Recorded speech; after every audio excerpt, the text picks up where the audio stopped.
Conductor બધા passenger રક્ષાબંધનમાં વટ છે તમારા બધાનો. કેવી નવી બસો બધી સાચવો જ બધા કે નહીં? થોડા કડક રહો છો કે આમ સૂચના આપો જ કેવો છો કડક રાખો છો ને?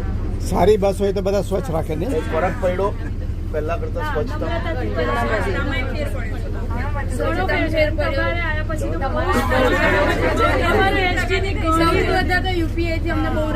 છૂટા પૈસા ની માથાકૂટ યુપીઆઈ ને 10 વર્ષ થયા એટલે બસમાં પણ અડધા ઝઘડા બંધ થઈ ગયા યુપીઆઈ ના કારણે.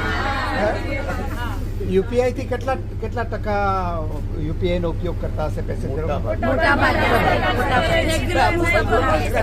પેલા 2-5 પૈસા 10 પૈસા મોબાઈલ પર પેલા 50 પૈસા પાછા આપવાના શોધવાના રૂપિયા માટે બહુ માથાકૂટ થતી. ₹1 માટે. અને યુપીઆઈ આવ્યું એટલે આ બધું ઓનલાઈન બેસ્ટ